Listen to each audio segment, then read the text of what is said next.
যখনই নবী বা মদিনা নববী শরীফে সাহাবাদের সঙ্গে বসে কথাবার্তা আলাপ আলোচনা করতে থাকতেন, আল্লাহ নবীর নববী শরীফের পাশেতে হযরত খাতুনে জান্নাত থাকতেন।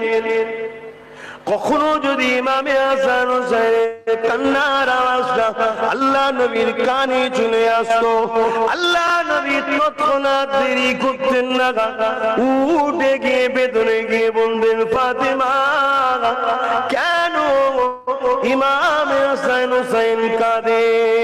এ ফাতেমা তুমি তো জানো তোমার আব্বা এই বাচ্চা দুটোকে বড়ই ভালোবাসে, এদের কান্না সহ্য করতে পারে না।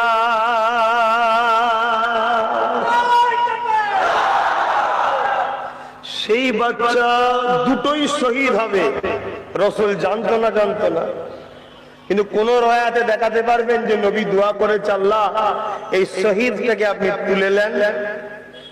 কি গো? কিন্তু নবী দোয়া করেছে আল্লাহ সবর দেন এবং মাকাম বাড়িয়ে দেন। জোরে বলুন সুবহানাল্লাহ। কেন? আমাদের জন্য। কিন্তু আমরা আজকে কি করছি?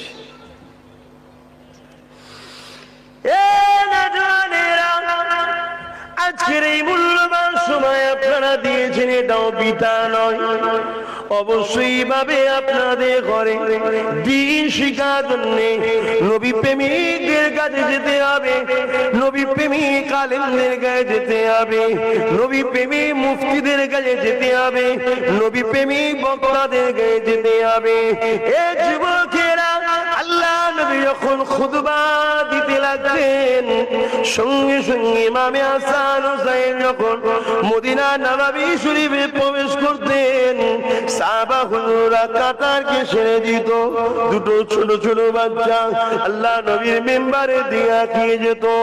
আল্লাহ নবী ওই অবস্থাতে মেম্বার থেকে নেমে এসে নবী আমার হাসান হোসেনকে কোলে করে নিয়ে আদর করে চুমা দিয়ে আহারে নিজের দুই পাশে বসিয়ে দিতে।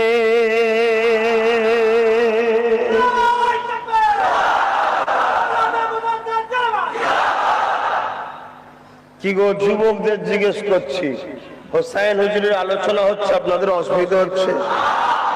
এই শুনে কি করবো বল দেখি? হোসেন কি করেছে, নবী হোসেনকে কি করেছে, এইসব শুনে কি করে মনে হচ্ছে না তো?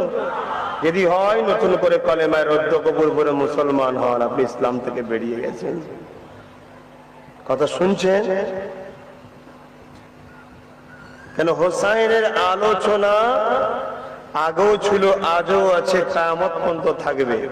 আর হোসেনের আলোচনা শুধু দুনিয়ায় হয় তা নয়, আরশেও হয়, সাত কবর আসমানেও হয়, ফেরেশতারাও করে, নবী আলাইহিস সালামদের মজলিসেতেও হয়। জোরে বলুন সুবহানাল্লাহ। এই মাকাম হোসেনকে কে দিয়েছে? তাহলে আমাদের হিংসা হচ্ছে না তো? আমরা যদি হোসেনের আলোচনা শুনে মনে মনে করি অবশ্যই আমাদের মালিক কত মহান ছিল, আমাদের নেতা কত মহান ছিল, জান্নাতি যুবকদের সর্দার হবে যিনি, আমরা যদি খুশি হই তাহলে জানতে হবে ভেতরে আছে এখনো ইমানটা। আশা করা যায় দেখা হবে জান্নাতে। জোরে বলুন সুবহানাল্লাহ। বোঝাতে পারছি তো নাকি ভাই? না আপনাদের খেপা খেপা মতো লাগছে? কেন আপনারা মডার্ন দুনিয়ার মানুষ, তো যত মডার্ন বলছে তত সংসারে মারপিট হচ্ছে, যত মডার্ন বলছে তত বাপ বেটায় ঝগড়া হচ্ছে, যত মডার্ন বলছে তত নেতা চোর বেরোচ্ছে, যত মডার্ন বলছে তত বিমার বাড়ছে, যত মডার্ন বলছে তত খরা দেখা দিচ্ছে, যত মডার্ন বলছে তত অশান্তি বাড়ছে। ঠিক না বেটি? পৃথিবীতে মডার্ন একমাত্র একটা কিতাব বানাতে পারে, ওই কিতাবটার নাম হলো কোরআন শরীফ। জোরে বলুন সুবহানাল্লাহ। এটা হলো প্রকৃত মডার্ন। যখনই তুমি যেখানেই থাকো, ১৫০০ বছর থেকে নিয়ে আজকের দিন পর্যন্ত, আরো কতদিন থাকবে আমি জানি না, তবে আনুমানিক করা আর বেশি দিন নাই, তারপরও যতদিন থাকবে, যে সময় তুমি যেখানেই থাকো কোরআনকে যদি ফলো করো, তোমার জন্য সমস্ত অবস্থা সমস্ত জায়গাটাই সুন্দর ব্যবস্থা আল্লাহ করে দেবে। জোরে বলুন সুবহানাল্লাহ। তুমি তো ফলো করোনি আমার নবীকে, তুমি ফলো করো কাকে? মাফ করবে, তুমি ফলো করো দুর্নীতিবাজ, চোর, চরিত্রহীন, অসভ্য, বরবাদ, একমাত্র এজিদ মার্কা লোকেদের ঘরে তুমি ফলো করো। এই আজও এজিদ আছে না নয়? কিন্তু এজিদের লোকেরা এজিদের নাম বা এজিদের নেতৃত্ব আমরা মানি, বড় গর্বের সাথে বলতে পারে না, মাথা হ্যাট করে লুকিয়ে লুকিয়ে বলে। আর আমরা কিন্তু যারা হোসাইনিয়া, আমরা কিন্তু বুক শান উঁচু করে যখনই আমার নেতার প্রশংসা করি তখন শান বুলন্দ হয়। জোরে বলুন সুবহানাল্লাহ। আমরা কেননা আমাদের নেতা ইমামে হোসাইন, আমাদের নেতা এজিদ নয়। আজও কেউ যদি শরাবের পক্ষে থাকে সে কখনো হোসাইনের পক্ষে হতে পারে না। আজও কেউ যদি সুদের পক্ষে থাকে সে কখনো হোসাইনের পক্ষে হতে পারে না। আজও কেউ যদি নারী অত্যাচারের পক্ষে থাকে সে কখনো হোসাইনের পক্ষে হতে পারে না। আজও কেউ মায়েদের উপরে অত্যাচারের পক্ষে যদি থাকে সে কখনো হোসাইনের পক্ষে থাকতে পারে না। আজও কেউ যদি নারী ঘরে ভোগের পাত্রী মনে করা হয়, অর্থ দিয়ে নারীর দেহ শোষণ করব, সে কখনো হোসাইনের পক্ষে হতে পারে না। কথা বুঝছেন না? বোঝেননি? আজও কেউ যদি মিথ্যাকে আশ্রয় হিসাবে ঢাল দেয়, মিথ্যার পক্ষে, সে কখনো হোসাইনের পক্ষে থাকতে পারে না। ইতিহাস অনেক বড়, সময়ের দিকে খেয়াল করে ফিরে আসছি, ভেবে দেখো হোসাইন আর এজিদের ব্যাপারটা কি ছিল। দুনিয়া বলে দুই শাহজাদার লড়াই, নাউজুবিল্লাহ। এক গোলামের বাচ্চা গোলাম, আর একটা হলো মালিকের সন্তান। জোরে বলুন সুবহানাল্লাহ। কথা শুনছেন না শুনেননি? আমরা সব গোলামের বাচ্চা গোলাম। সিদ্দিক আকবর আমার দাদুর দাদুর দাদু রসুলের গোলাম ছিল বাবা। যেখানে হোসাইন এসে যাবে সেখানে আর আব্বাস সিদ্দিকী শাহজাদা নয়, তখন হোসাইনের জুতো বোয়া খাদেম। তবে বাঁচবি আব্বাস, নয় ধ্বংস হয়ে যাবে। অবশ্যই সাহাবী মুআবিয়া হুজুর আমার কাছে অনেক সম্মানের জিনিস, কোন রকম ক্ষোভ থাকতে পারে না। কেন তিনি ওহিলিকা একজন সাহাবী, অনেক নবীর কাছের মানুষ ছিলেন। কিন্তু যেখানে হোসাইনের মসলা এসে যায় আর এজিদ কখনো শাহজাদা থাকতে পারে না। গোলামের বাচ্চা গোলাম ছিল, আর ইমাম হোসাইন ছিল দোনো জাহানের সুলতানের বাচ্চা। জোরে বলুন সুবহানাল্লাহ। তাই এই হোসাইন লড়াইটা কোথায়? লড়াই কোথায়? ইতিহাস জানেন কি জানি না, আমার রাসূল বলেছিলেন আমার পরে 30 বছর খেলাফত থাকবে। কত বছর? শোনো, খেলাফত আলাদা জিনিস, 30 বছর থাকবে। তার মধ্যে কম বেশি 2.5 বছর সিদ্দিক আকবর, 10 বছর ফারুক আজম, 12 বছর উসমান গনি হুজুররা ছিলেন, 4 বছর কম বেশি হযরত মাওলা আলী। সব মিলিয়ে এদিক ওদিক করে 29.5 বছর হয়েছে। এই 4 জনকে খোলাফায়ে রাশিদিন বলা হয়। কিন্তু হযরতে ইমামে হোসাইনের টাকেও হযরত হাসান হুজুরের 5-6 বছরটাকেও অনেকে নিয়ে 30 বছর করেছে, তাই ওনাকেও বলা হয়। যখন হযরতে আলী রাদিয়াল্লাহু তাআলা আনহু হুজুর ইন্তেকাল করলেন, খলিফা কে হবে? মদিনা এবং কুফার মানুষ বলল যে হযরতে ইমামে হাসান হবেন খলিফাতুল মুসলিমিন, আর্ধেক পৃথিবীর শাহিনশাহ উনি হবে। কিন্তু হযরতে মুআবিয়া হুজুর অনেক দিন থেকে তিনি গভর্নর ছিলেন, রাসূলের সময় থেকে 20 বছর কম বেশি হয়ে আসছে। তাই কিছু মানুষ তিনাকে, সিরিয়ার মানুষ তিনাকে চাইলেন তিনি হবে। আবার মক্কার মানুষ আরেকজন সাহাবী হুজুরকে চাইলেন, ইখতিলাফ তৈরি হলো। এই সময়তে মদিনা ও কুফার মানুষেরা হযরত ইমামে হোসাইন হুজুরকে খলিফা করে বায়াত নিয়ে ঘোষণা পর্যন্ত করে দিলেন। এই ঘোষণার পরে ওইদিকে হযরতে মুআবিয়া হুজুরের ঘোষণা হয়ে গেল। এই দুজন ছিল মূল, সবার থেকে বেশি চাহনেওয়ালা। তা হযরত ইমামে হাসান হুজুর ছিলেন, চিন্তা করলেন, ভাই শুনছেন ইতিহাসটা জানা দরকার, নাই আমাদেরকে অনেকে ভুল বুঝাচ্ছে। চিন্তা করলেন নানার উম্মতে দুজন আমির হবে, দুজন লিডার হবে, এটা কেমন করে হতে পারে? তাই তিনি নিজে চলে গেলেন হযরতে মাবিয়া হুজুরের কাছে, গিয়ে আলোচনার পর বেরিয়ে এসে তিনি খলিফার পদটা নিজে থেকে ছেড়ে দিলেন, দিয়ে হয়ে গেল মাবিয়া হুজুর। কথা বুঝে আসছে? উনি ইন্তেকাল 20 বছর খেলাফতি করেছিলেন। ইন্তেকালের পরে সম্ভবত 60 সালে ইন্তেকাল করেছিলেন। ইন্তেকালের পরে ওনার ছেলে ছিল এজিদ, যে এজিদ ছোট্টবেলা থেকেই তার চাল চলন কর্মকাণ্ড দ্বীন ইসলামের বিরুদ্ধে ছিল। তাই এজিদ বসে গিয়ে নিজে থেকে গায়ের জোয়ারে নবীর যে সিস্টেমকে ব্রেক করে দিয়ে নিজে থেকে বসে গিয়ে খেলাফত ঘোষণা করে দিল এবং বিভিন্ন জায়গার গভর্নরদেরকে বলে দিল, তোমরা বায়াত দেওয়া শুরু করো আমার পক্ষ থেকে, যে বায়াত নেবে না তাকে কতল করে দাও, তাকে হত্যা করে দাও, এই ঘোষণা করে দিল। তেমন সময় মদিনার বুকে তো খবর এলো যে এজিদ খেলাফতে ঘোষণা করেছে ইমামে হোসাইনকেও বায়াত নিতে হবে। ইমামে হোসাইন বলেছিল যে আমি কখনো সেই মানুষের কাছে বায়াত কখনো নিতে পারি না যে মানুষটা আমার নানা দ্বীনের দুশমন। সে কেমন ছিল এজিদ? এজিদ ছিল সাহাবী।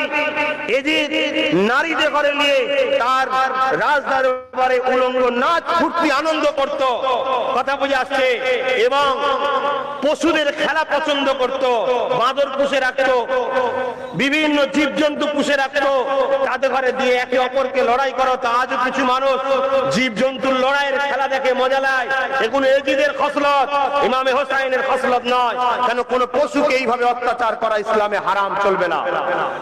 শুনছেন তো ভাই? যদি কেউ না জেনে করে থাকেন শুধরে যান। এজিদের সারাবি ছিল। এজিদ মানুষের উপরে, রাষ্ট্রের উপরে জুলুম করত, মানুষের উপরে জুলুম করত। তাই ইমামে হোসাইন বায়াত নেয়নি, অর্থাৎ সাপোর্ট করেনি। আজ আমরা হোসাইন দাবি করি, কিন্তু আমরা সাপোর্ট করি সারাবিদের ঘরে, আমরা সাপোর্ট করি জুয়ারিদের ঘরে।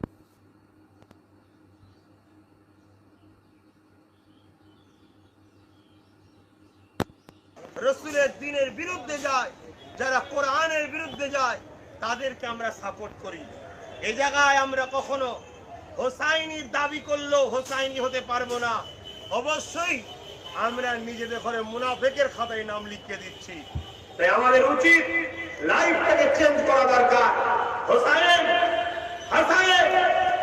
অন্যায়ের সঙ্গে হাত মিলাইলে গর্দান কেটে দিয়ে পছন্দ করে দিয়েছে, কিন্তু অন্যায়ের সঙ্গে হাত মিলাইনি। আর আমরা গর্দান বাঁচাতে গিয়ে অন্যায়ের সঙ্গে হাত মিলাচ্ছি, আর হোসাইন হাত বাঁচাতে গিয়ে গর্দান কাটিয়ে দিয়েছে। জোরে বলুন সুবহানাল্লাহ। আপনারা অনেক কথা শুনেছেন, অনেক ইতিহাস পড়েছেন। কোনদিন কোন বক্তা, কোন মনি সাহেব, পীর সাহেব বলেছে, শুনেছেন যে কারবালায় শহীদ হয়েছে ইমামে হোসাইনের শের মুবারক নিজের উপরে, সবার উপরে বুঝিয়ে দিয়েছে। ইমাম হোসাইন আগেও পড়ে ছিল, আজও পড়ে আছে। জোরে বলুন সুবহানাল্লাহ। কিন্তু ইমামে হোসাইনের হাত নিয়ে কোন আলোচনা হয়েছে শুনেছেন? যারা জেসন মুবারক নিয়ে আলোচনা হয়েছে, শের মুবারক নিয়ে আলোচনা হয়েছে, ঘোড়া নিয়ে আলোচনা হয়েছে, তিনার পরিবার নিয়ে আলোচনা হয়েছে, কোনদিন হাত নিয়ে আলোচনা হয়নি। কারণ ইমামে হোসাইন হাতকে হিফাজত করেছে, অন্যায়ের হাতে হাত দেয়নি, অন্যায়কে সাপোর্ট করেনি, সারাবিকে সাপোর্ট করেনি। মেয়েদের উপরে যারা নারীদেরকে ভোগ খেল তামাশের পাত্রী মনে করে, তাদের সঙ্গে হাত মিলায়নি। সেই হোসাইন শহীদ হওয়ার পরে যদি এজিদ হোসাইনের হাত নিয়ে নিজের হাতে দিয়ে যদি বলতো, যাক হোসাইন খুশি মনে না দিল, জোর করে তো হাতটা করিয়ে নিয়েছি, না জানি আল্লাহু আলাম, আমার আল্লাহ হয়তো হোসাইনের হাতকে গায়েবী ভাবে তুলে নিয়ে গেছে। জোরে বলুন সুবহানাল্লাহ।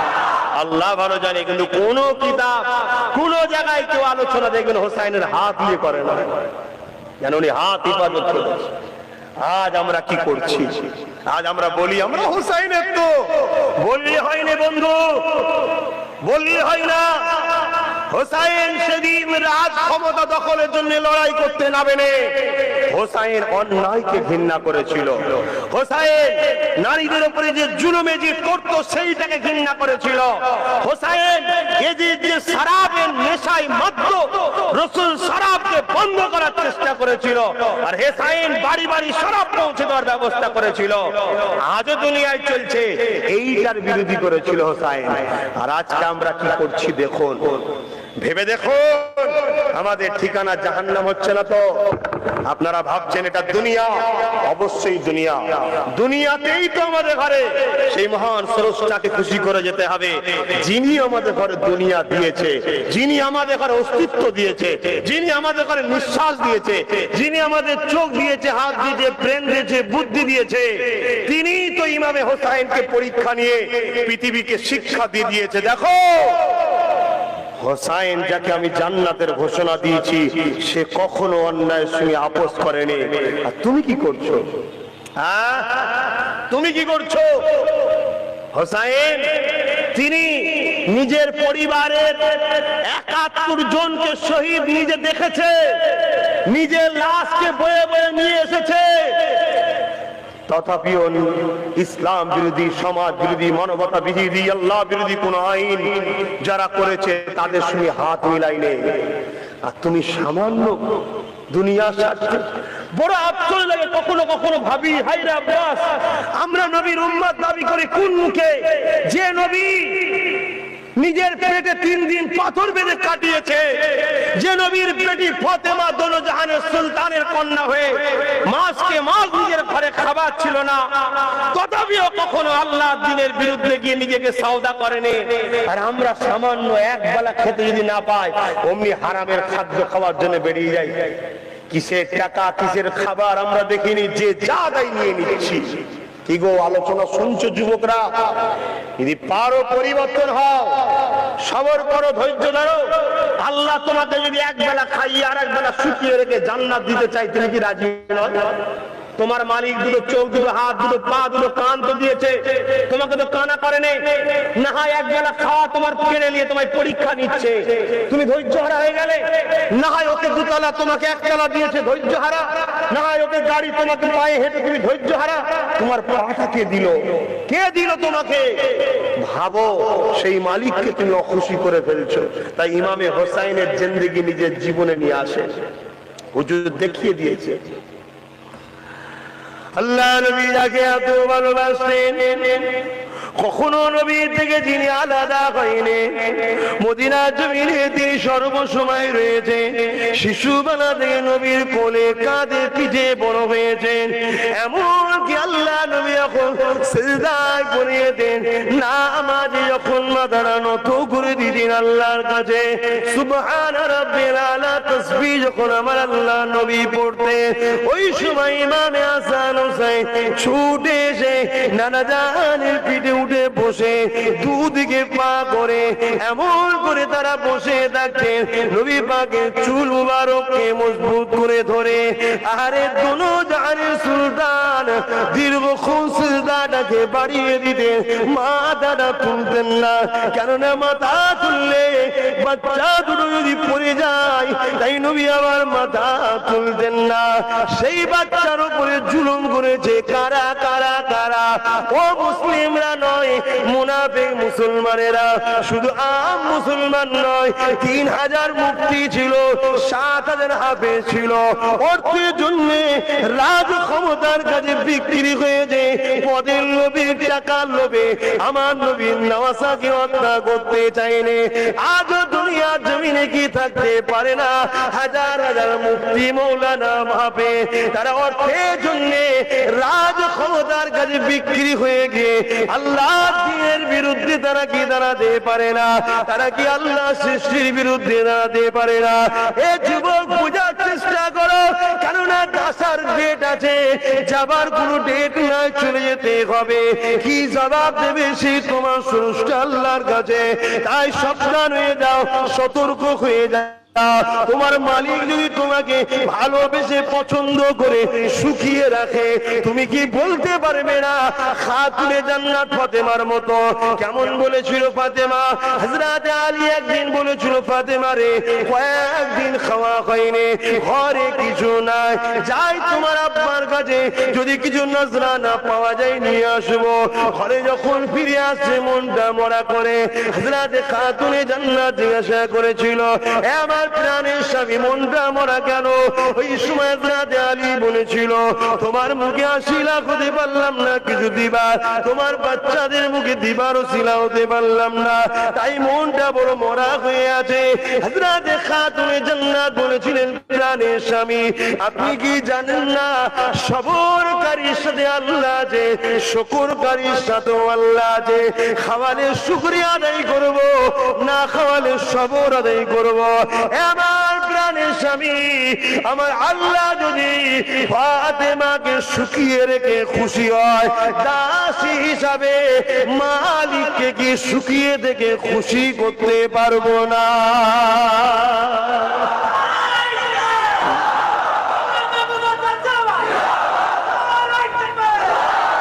যদি সংসারে অভাব হয় সবর করো, আল্লাহ তোমায় পরীক্ষা নিচ্ছে। বন্ধন লোন লিও না, সুদে যেও না।